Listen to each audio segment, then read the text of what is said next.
Hello and welcome to Radio NIGP. Thank you for including Radio NIGP in your celebration of Purchasing Month in 2025. This episode examines the subject of risk as it impacts procurement. Whether you manage risk or just seek to avoid it altogether, you can't ignore it. Risk happens, so join us in our collective effort to help save your assets. Grab your drink of choice, sit back, and enjoy this episode of Radio NIGP.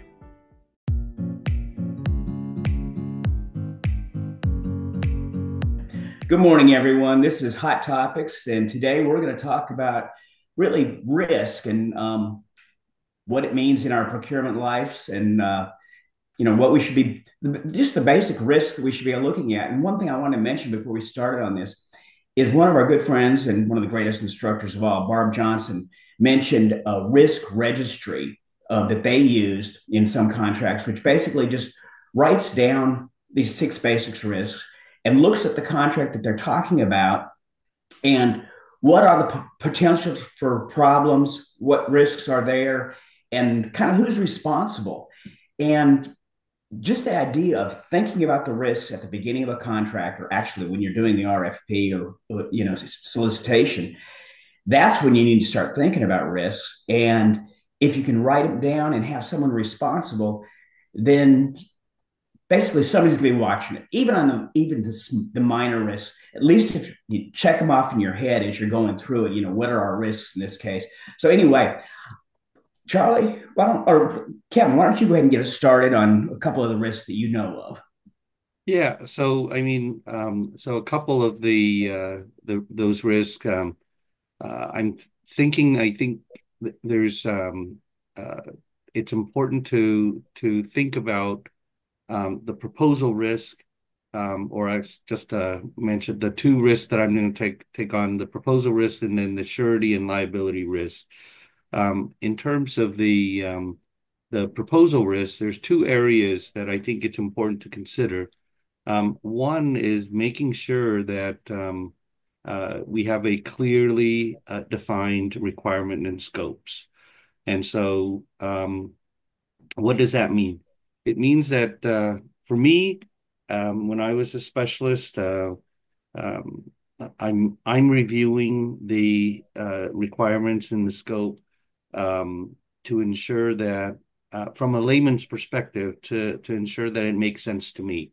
If it doesn't, I'll ask those questions of the PM just so that they're considering what they're asked to, just to make sure that they're looking at what they're supposed to be looking at.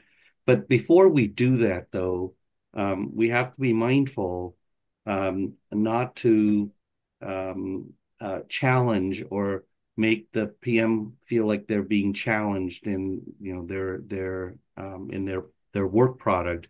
And that is we just have to explain to them what it is, our job, and why we're asking the questions, because that's important so that everybody's on the same page before we get too deep into start throwing a barrage of questions at the project manager. The other piece to the proposal risk is making sure that that we're following all the rules and regulations, right? So mainly, if we're not, so depending on, sometimes it's funding source requirements, but if we don't follow the rules and regulations, I think what we may run into is that the whole solicitation falls apart.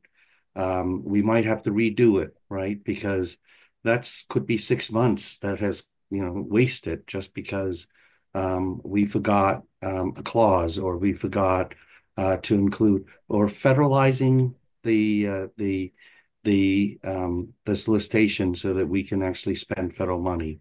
So those are the 2 important areas in the proposal risk to consider. In terms of surety and liability risk, I just consider some of these questions. Do we have the appropriate insurance for the contract, right?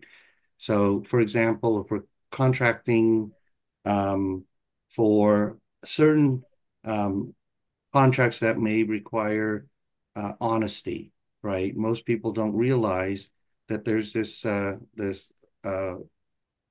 insurance called fidelity insurance, and that's just to protect the agency in case there's theft or dishonesty or things of that nature.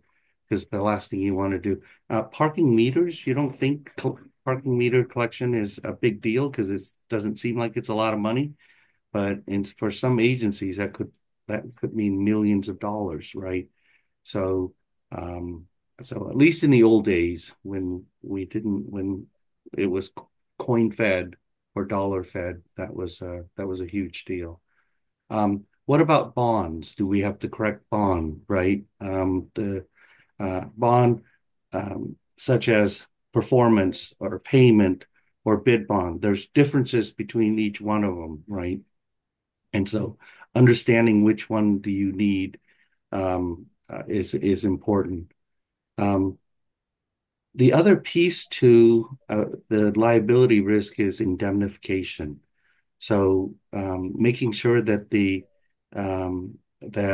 indemnification language or clause is appropriate. A lot of times, our contractor or consultants want to limit the liability of and they'll change it in the indemnification language to limit to a one time what we paid for especially for the software. Well, if there's a breach because of their negligence, right, one time may not be sufficient. I mean, that few $100,000 that you bought in the software could result in multi-million-dollar lawsuits because there's a leak in the information or there's a breach that the consultant's action caused or whatever it might be. So carefully managing these proposal risk and surety and liability risk, I think that will ensure that we have a successful completion of the solicitation process and also protecting the agency from financial loss. Charlie, what do you think? I'm going to go next, I think. Oh, I'm sorry. Go ahead, That's Don. okay. Thank you. Good points, Kevin. Good points. The first one I'm going to talk about is schedule risk. And that's just basically having a clear, concise description of what the deliverables are, when you're going to get them, how you're going to get them. And you think it's no big deal, but yeah, I had one where I did a reverse auction for some mattresses and got the price really low. And we had to have the mattresses like by the first week in August when the dorms opened. And come to find out, the guy, and this is over time, I found out this, the guy had bid so low that he had to cut some corners. And one of the things he had to do was order his springs from China. And when I asked him about it, he said, well, they're on their way. And I said, what do you mean they're on their way? And he said, well, they're on a boat somewhere between China and here. So ultimately, the slow boat from China. And then he also, he said, okay, well, about a month later, I talked to him and he said he had half of them ready to ship. And I said, great, ship them. And he said, no, the way I got this figured out is that I have to ship them all at one time so I can save the most money. Oh my. So anyway, it was my fault. I didn't do a good job of vetting him. We didn't get the mattresses for when the residence hall was going to open. So we had to go out and buy mattresses on the open market under emergency purchase. So again, delivery risk is real. You have to think about what's going to happen if you don't get it when you're supposed to, or you don't get what you're supposed to get when you get it. So that's delivery risk. And then contractual risk is really allowing for the unforeseen. What happens if something goes wrong? I mean, Lord knows something is going to go wrong. And like if you're digging a ditch across an open field, you think is an open field, halfway across the field, they run into some concrete barriers 3 feet underground that you didn't even know were there. So how do you do a change order? That has to be a part of your contract. Is what the process is for change orders, who's going to implement, who's going to, push them forward, who has to approve them, and dispute resolution. What happens if you come to a situation where you don't agree on everything? How do you solve it? Are there breach notifications? What happens in the case of a breach? The contractual risk is really all that document that you've got, and you've got to make sure that it's in there. Sure, if everything goes perfect, life is good, but the probability or possibility is that something's going to go wrong. And by having the document in place ahead of time, to solve all those problems, so you don't come to a situation like, oh crap, what do we do now?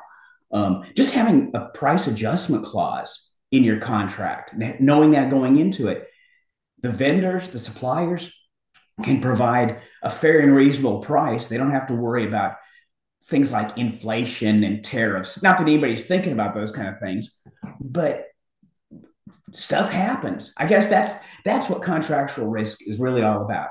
Stuff happens, and you got to be prepared for it. So, Charlie, what do you think? What do you got? Well, stuff happens all the time, right? One thing I do here at Cleveland Metro Parks is I make really good relationships with our lawyers. Our lawyers are our friends, right? But one thing, we touched on four types of risk, and one thing I want to shout out, I brought this bad boy out. Remember this? The dictionary of terms. Gosh, I remember when I first started, looking for my certifications and things like that, and I took my first, I think it was called Procurement 101 or whatever, and I got this lovely book. 15 years later, I still use this book because, you can't remember everything. But I brought out this book. I brought some all old documents and courses that I took. One with Kevin Yin, who, never had a class with you, Don. I wish I had. But the two risks I want to talk about is performance risk and price risk. And one thing I always try to keep in the back of my mind, not just for myself, but my team for Cleveland Metro Parks, is we always want to try to mitigate risk. We want to clearly define it, as I think, Don, you mentioned, clearly define it in the contract. But sometimes the contract is not like a legal contract. A contract could be a PO. That's also a legal contract. So just to make sure that we are trying to mitigate all risk as possible. But as Don said, stuff does happen. So what can we do? So first of all, I'm going to refer back to this.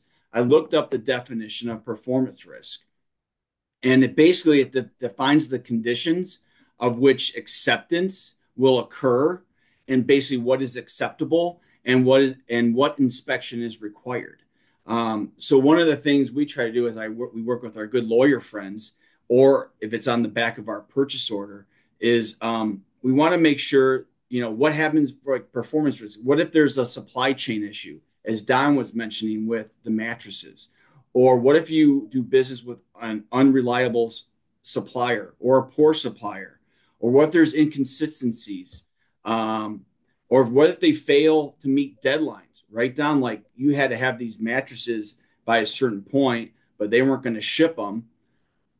What do you do next?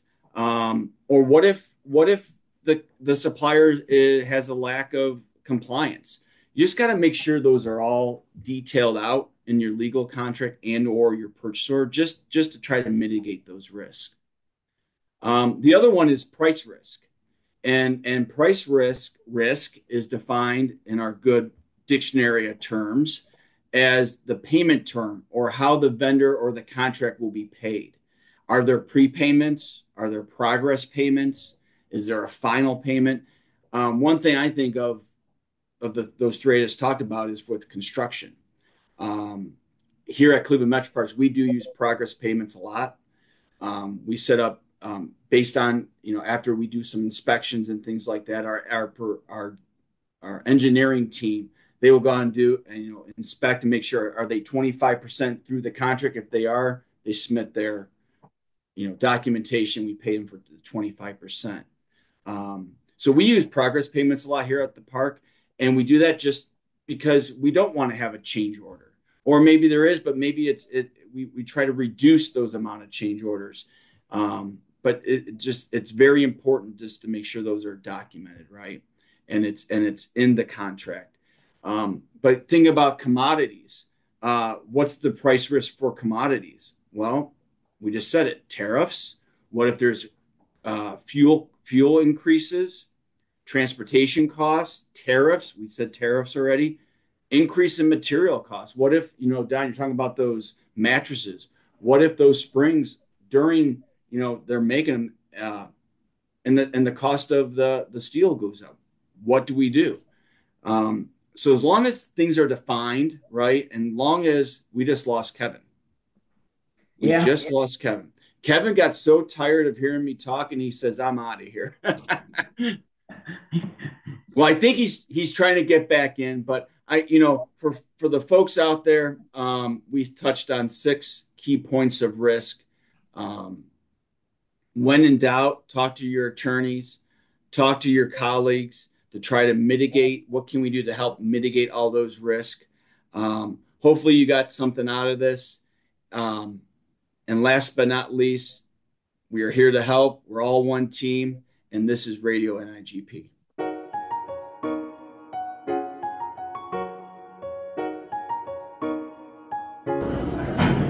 Hi, this is Charlie with Radio NIGP, and I'm here with my good friend John. John, we are at Leadership Summit. If you can introduce yourself, and why did you come to Leadership Summit? Sure. John Edmondson. I'm the Senior Director of Procurement for Cincinnati Metro in Cincinnati, Ohio.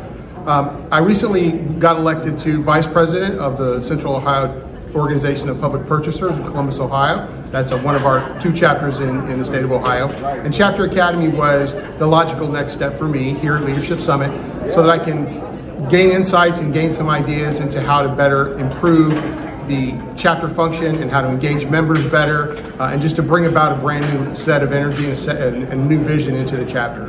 Well, that's great, John. I appreciate you taking the time. And last but not least, we have to do this. OHIO. Go Bucks. Thanks, buddy. All right, buddy.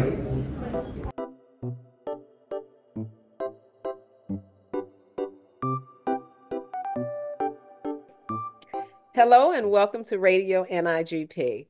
This is Deeper Dive Making a Splash, and I'm Bobby Tolston, and I'm joined here today by 2 of my lovely colleagues, Stacy Gregg and Jody Jacoby. Hello, ladies. How are you? Hello. Hi. So thank you for coming back for this second installment of 2025 readiness. During our last segment, we talked about preparing for 2025. When most people think about preparedness and readiness, I typically think about budgetary things, what type of procurements we have to do, but very rarely do we think about what am I going to do to support my mental wellness. Well, we gave you some ideas about some things that you can do, but during this session, we want to give you some specific tools and techniques.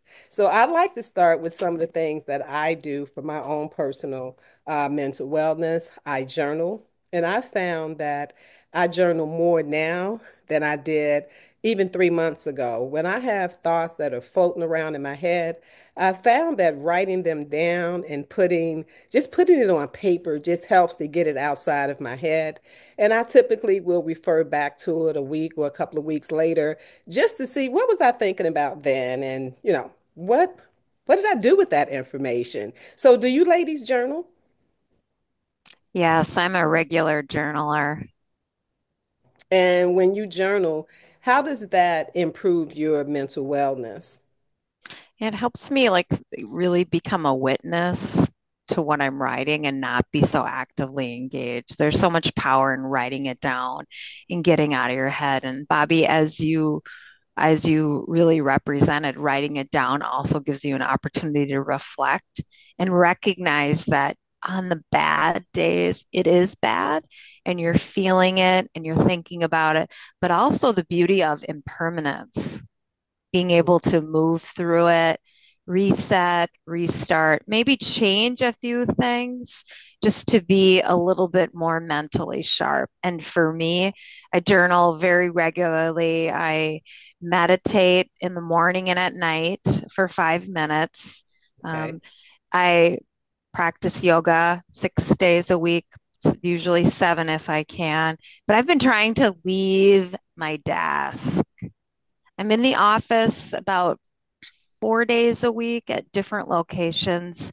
And I find because work days are so compressed with staff being in and out, when I come to the office, every second is blocked. So we've really been looking at our calendars to try to schedule not 30-minute meetings, but 25-minute meetings, and not 60-minute meetings, but 50-minute meetings. But I've been trying to leave my desk during the day and just either get outside. I'm in Minnesota, so we've had some pretty inclement weather this winter, but go Yeah. walk in the Skyway. And when it is kinder outside, just either sitting in a spot where I can feel the wind on my skin, feel the sunshine on my face. It's very therapeutic. And when I return back to my desk, back to that great crazy schedule of where I need to be, Jody, Chief Procurement Officer, I'm much more intentional with my presence, with what feedback, how I'm jumping into helping. And so for me, that self-care is daily hygiene. What do I need? What am I doing? What can I look at trying tomorrow to be more intentional? Wow. Thank you, Jody. And I really like the idea of shortening meetings, right? We can get burnt out in 4 hours if you have meetings back to back without any break.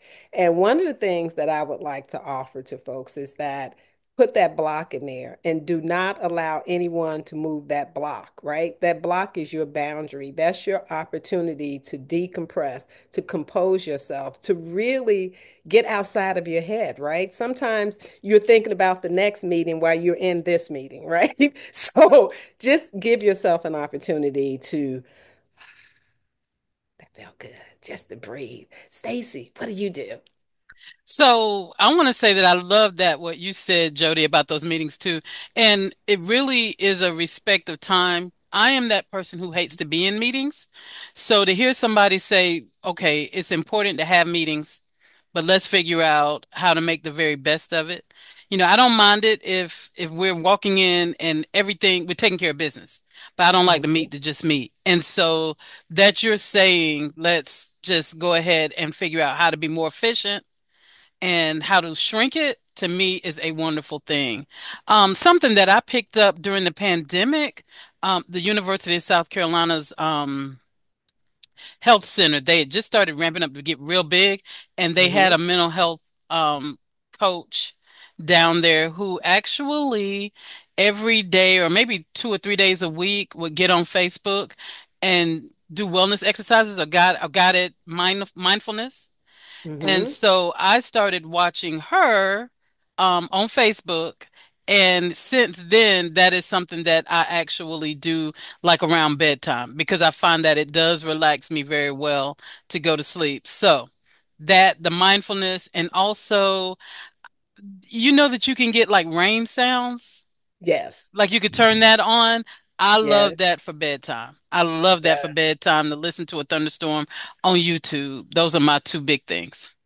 Wow, thank you, Stacy. And I do that. And my dog, Charlie, he likes the rain sounds too, but the thunder sometimes it kind of like, whoa, what was that? A couple of other things that I do. When I get up in the morning, the first thing I do is pray. I think that your spiritual connection I cannot stress how important it is to your mental and emotional well-being to have a spiritual connection. And I know that my spiritual connection continues to strengthen as I read more every day, as I'm more grateful, as I'm more thankful for everything, even the small things. Now I'm thankful for waking up in the morning and not having to jump up and go to work. I can lay and listen to the birds sing. I can play with Charlie for a little while, and all of those things help me to stay grounded and focused. So I want to excuse me, share with our listeners that we have an Insight community that I would love to continue this conversation. The Insight community currently has over 50 community members, and it's called Mental Wellness, Cultivating a Positive Mindset. We've given you a couple of ideas about what we do to support our mental wellness and our self-care. I'd like for you to join us on the Insight community and share with us some of the things that you do to support your mental wellness. So I look forward to seeing your comments and your post on Insight. Thank you so much for joining us again. And just make sure that you take care of yourself and your mental wellness, because without that, you can end up in a very dark place. And trust and believe that's not where you want to be. Thank you so much for joining us, and we hope to see you back here again real soon. Take care.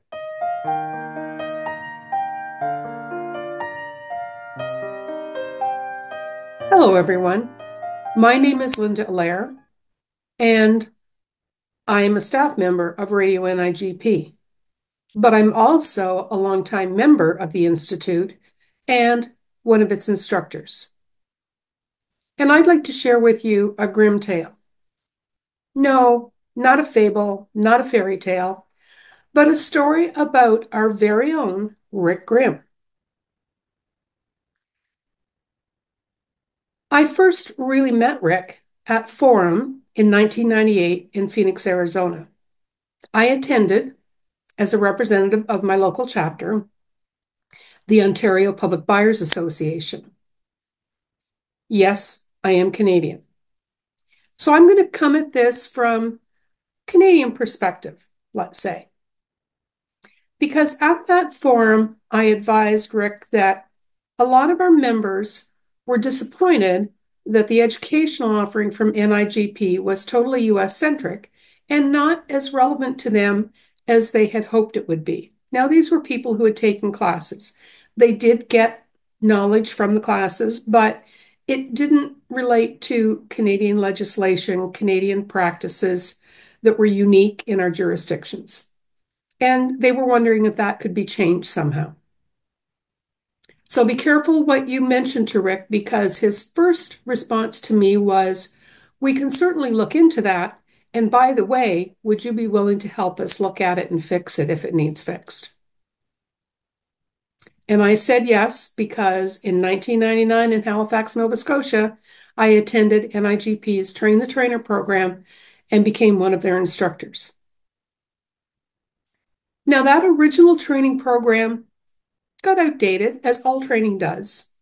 But Rick and his team started to put together the LEAP program in 2004. That was the first revamp. It was still knowledge-based, but we put activities into it to engage people more. And Canadian content, global content was brought in, not at the expense of US content, but to make things a little more relevant for those who are not in the United States of America. Because we do have some international members as well beyond Canada, and I've had them in some of my classes. But then we moved beyond just knowledge transfer into competencies. And Rick and his team worked on that. His team members also brought forward the NIGP CPP certification, the Public Procurement Associate designation, so people can get that as they're moving through their career to show their progress. Great things have been done in the educational program. Great things have been done as far as the growth of NIGP and the resources that are available. The global best practices, for example, they are growing every day and being supplemented and added to, and the older ones are being reviewed to make sure they're still relevant. So they always say that no one is irreplaceable. But with Rick's retirement at the end of this year, the board is going to have to find his replacement. I certainly don't envy them. It's not going to be an easy task. And we will certainly miss Rick. He has done so much for the Institute and the membership. Good luck, my friend.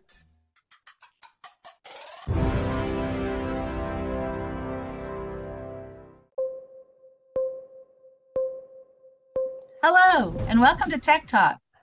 Stephanie Akerley and I are in our favorite watering hole here to talk about this month's topic, solutions for risky business.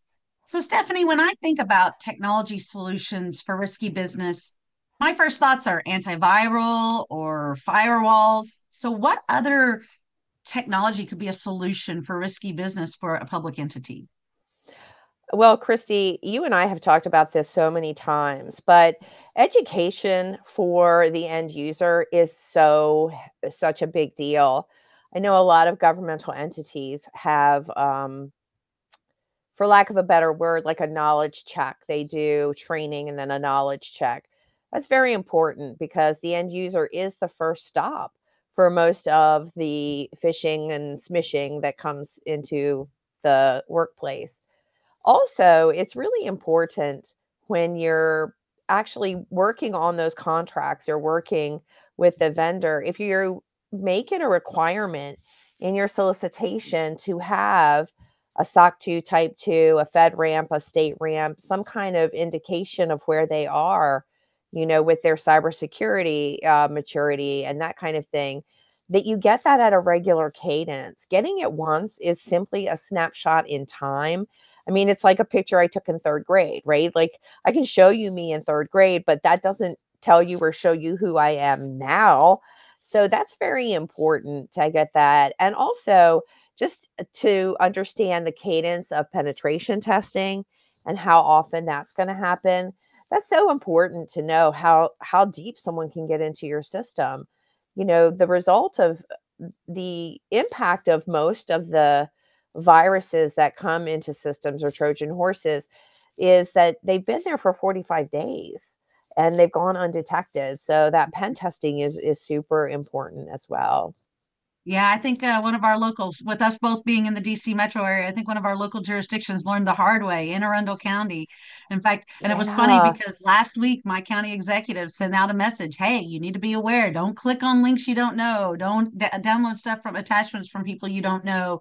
Be careful and be aware. Look at the full address, email address of things when it comes to you. We actually also just had an instance where we almost changed the ACH of a company because we got one of those emails and everything looked fine because they mirrored exactly what the person at the organization, which is exactly something I had happen to me at my previous jurisdiction. And I know we've talked about this a lot. I mean, we were talking about this in 2020 at Forum 2020 is when we were talking, and you taught me about smishing because I had to ask. So I mean, think about that. This is something that's not going to go away in technology. It's going to continue. The thing of it is just like as technology is evolving, we need to evolve as an organization to protect ourselves from those threats. Absolutely. And we need to, again, train that end user. You were talking about your situation at your other jurisdiction or even recently where you had to change an ACH. Last week, I got an invoice that looked like it had been, requested by our president and approved by our president. And something made me just ask some questions, and it was completely fake. So, I mean, if you've got some spidey instincts going on, you should probably do some investigation just a little bit further. Again, I think that knowledge is power, and giving people that knowledge is very powerful. It saves entities money and time. So that's a great starting point, at least. Exactly. Like I said, this is never going away. It's still going to be there. We have to grow with it. I want to thank you so much for joining me for this quick little broadcast from Tech Talk, and hopefully we'll be together again soon. Bye, we always will be together.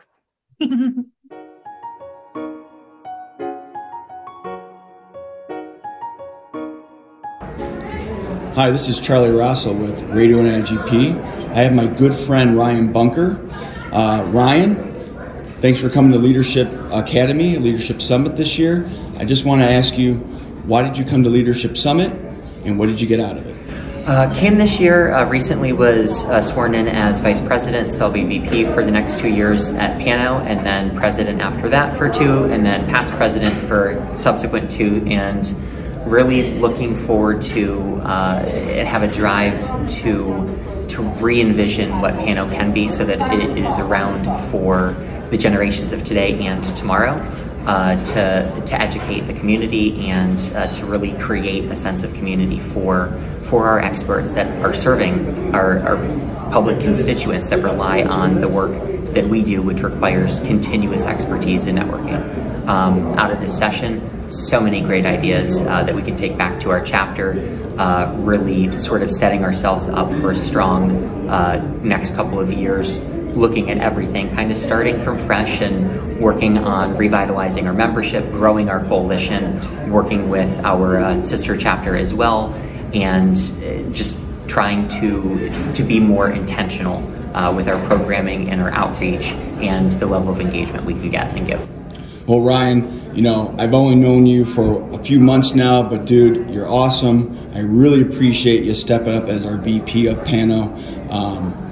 And last but not least, all I have to end with is this. OH? IO, I guess.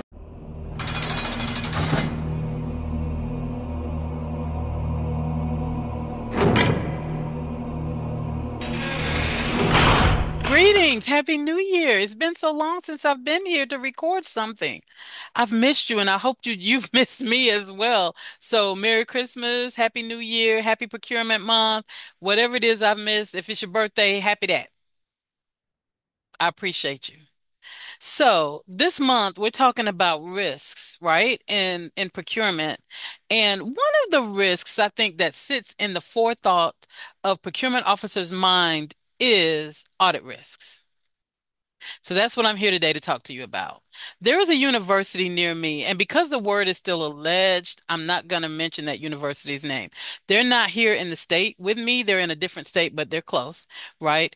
It has been alleged that they've had over $600,000 in P card misuse. Now that's scary, and it scared my president and everybody on campus when this came out. Why? Because it implies that people are doing something wrong. And technically they are. But you know what? Let's run this down. When we're talking about how people use P cards, there's the right way, but there's several wrong ways. One is P card fraud. And fraud is a basic definition. The person that's using the card set out to deceive the entity and steal. It's just that simple. Now, there's also abuse, and that is there is some deception going on with it, but in the end it ends up right. So there was an article, I'm digressing a little bit. There's an article about a town clerk or something that used the P card for personal charges, but every month paid the town back. Now that person thought she was doing what she was doing was okay, but that's abuse. You're not using it in the way that you should be using it, but you're not really intentionally trying to set out to deceive anybody. Now, misuse, which is what this university was doing, that is something completely different.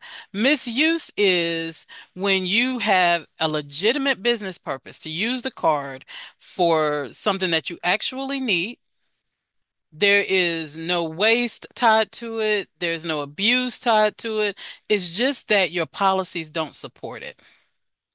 And so when I'm talking about risk and with regards to this, I'm talking about the fact that your policies may not meet the standards that you need for them to meet, right?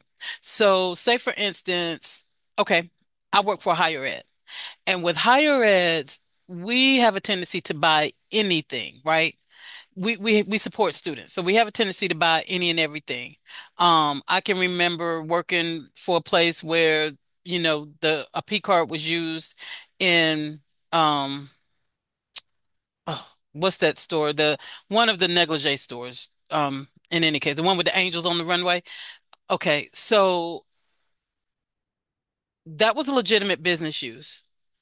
And it wasn't fraud, it wasn't misuse, it wasn't abuse. It was the drama school was putting on a play and they needed to go buy clothes for the play. But to the community, it looks like something personal, right? if you know that you have to spend your card in places like this, then take a look at your policies to ensure that it supports it. In fact, what I suggest you do is audit your own P card records and statements to see what you're spending money on. Compare that to what the policy says that you can spend money on. And if you see that there's a discrepancy, then you need to be having some conversations with the administration about whether or not these policies could be and should be changed. Now, y'all know I love these articles. I save them, I put them in folders, and I'm so grateful for you when you send them to me. And so this one is recent, happened just last year, but it was recently released. And again, I keep it as a reminder to me about the things that I should be doing and as a way to remind you about what you should be doing. And the reason why is because I might look good in brown, but Stacey Gregg will never look good in orange. Thank you all, and I'll see you next time.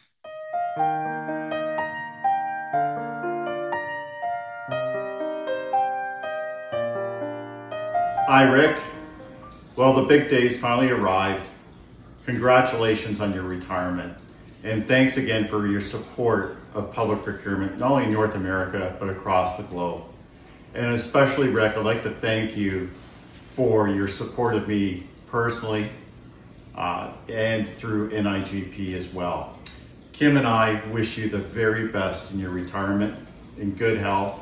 And if you're ever in Kingston, Ontario, please drop by and see the Sears family, plus our dogs, as long as you like dog fur. Anyway, take care, Rick. All the best.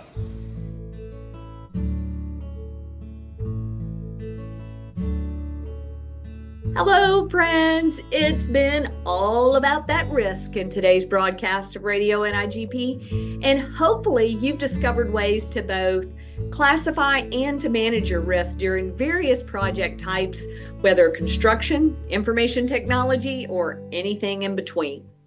If you initially found yourself wondering, why should I worry about risk? Oh, bless your heart. I hope you have a greater understanding of why it matters now. All contracts have some level of risk, and our goal as procurement professionals is to establish contracts with an acceptable level of risk, increasing the positives and decreasing the negatives. When doing a risk analysis, we need to identify potential risks and determine the probability of them occurring, assess the impact if it does happen, and identify ways to manage it. Now, this is where you can put on your pessimist hat, if you will, and brainstorm with your end users any and all ways that the contract could go wrong and how. Contract risk can vary, and it's equally important that we fully consider what degree of risk our entity can absorb. If we push all of that risk to our suppliers, well, quite frankly, the price we're faced with paying could very well exceed our budgets. When we've done an analysis of potential risk, we can determine ways to either assume, eliminate, mitigate, insure, or transfer the risks. So what does our entity gain when we invest the time that we go through this exercise? How about stronger contracts and better partnerships with our suppliers for the win-win? But stay tuned for next month's continuation of the conversation on risk. You won't want to miss it. Until next time, mitigate those risks, friends.